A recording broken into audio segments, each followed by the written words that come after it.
GT Holidays, South India's #1 travel brand. You know you are special when you're with GT Holidays. பழைய நகையை கொடுத்து white 11 மந்த்ஸ்ல அதே எடைக்கு புது நகையை எடுத்துக்கோங்க. எக்ஸ்ட்ராவா ₹1 தர வேண்டாம். Magic old gold exchange.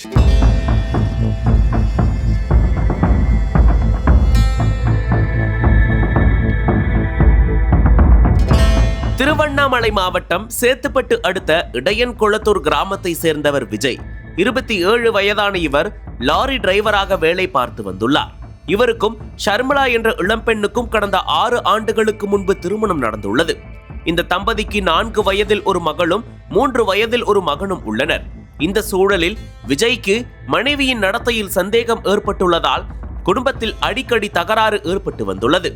இந்த நிலையில் கடந்த 18ஆம் தேதி இரவு மீண்டும் தகராறு ஏற்பட்ட போது விஜய் தன்னுடைய மனைவி ஷர்மிளாவை சரமாரியாக தாக்கினாராம். இதை அறிந்த ஷர்மிளாவின் தாயார் ராணி பாத்திமா விஜயை கண்டித்துள்ளார். இதனிடையே யாரும் எதிர்பாராத விதமாக விஜய் தூக்குமாட்டி தற்கொலை செய்து கொண்டதாக அக்கம்பக்கம் மற்றும் விஜயின் உறவினர்களுக்கு ஷர்மிளா தகவல் தெரிவித்துள்ளார். இதை கேட்டு அதிர்ச்சி அடைந்த அவர்கள் உடனடியாக வீட்டிற்கு வந்து விஜயின் உடலை பார்த்து கதறி துடித்தனர். அந்த நேரத்தில் உறவினர்கள் திடீரென விஜயின் சாவில் சந்தேகம் இருப்பதாக கூறி சேத்துப்பட்டு போலீசில் புகார் அளித்தனர். அதன் பேரில் போலீசார் வழக்கு பதிவு செய்து சந்தேகத்தின் பேரில் ஷர்மிளா ராணி பாத்திமாவிடம் நடத்திய விசாரணையில் விஜயை கொலை செய்தது தெரிய வந்தது. இதையடுத்து அவர்கள் இருவரையும் போலீசார் கைது செய்து விசாரித்த போது பல்வேறு திடுக்கிடும் தகவல்கள் வெளியானது.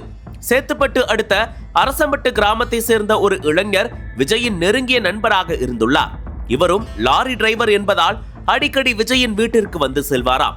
இதனால் ஷர்மிளாவுக்கும் அந்த இளைஞருக்கும் இடையே தகாத உறவு ஏற்பட்டுள்ளது. மேலும் விஜய் வீட்டில் இல்லாத போது இவர்கள் இருவரும் ஒன்றாக சேர்ந்து பல இடங்களுக்கு சென்று ஜாலியாக ஊர் சுற்றியுள்ளனர். மேலும் காதல் பாட்டுக்கு ரீல்ஸ்கள் எடுத்து ஷர்மிளா தனது இன்ஸ்டாவில் பதிவிட்டு வந்துள்ளார். இதை பார்த்த விஜய் ஷர்மிளாவை கண்டித்துள்ளார். அது மட்டுமின்றி ஷர்மிளாவுக்கு மேலும் பல ஆண்களுடன் திருமணத்தை மீறிய உறவு இருந்தது தெரிய வந்துள்ளது. சம்பவத்தன்று இது தொடர்பாக ஏற்பட்ட தகராறில் ஷர்மிளா அவரது தாய் ராணி பாத்திமா இருவரும் சேர்ந்து விஜயை உருட்டுக்கட்டையாலும் கம்பியாலும் தாக்கியுள்ளனர். மேலும் அவரது கழுத்தை கயிற்றால் கட்டி ஜன்னல் கம்பியில் இறுக்கி கொலை செய்துள்ளனர். பின்னர் விஜய் தூக்கு போட்டு தற்கொலை செய்து கொண்டதாக நாடகமாடியது போலீஸ் விசாரணையில் தெரிய வந்துள்ளது. இதையடுத்து போலீசார் கைதான இருவரையும் போலூர் நீதிமன்றத்தில் ஆஜர்படுத்தி வேலூர் மத்திய சிறையில் அடைத்தனர். பல ஆண்களுடன் தகாத உறவில் இருந்த இளம்பெண் தாயுடன் சேர்ந்து கணவனை கொலை செய்த சம்பவம் ஆன்மீக நகரை அதிர்ச்சி அடைய வைத்துள்ளது.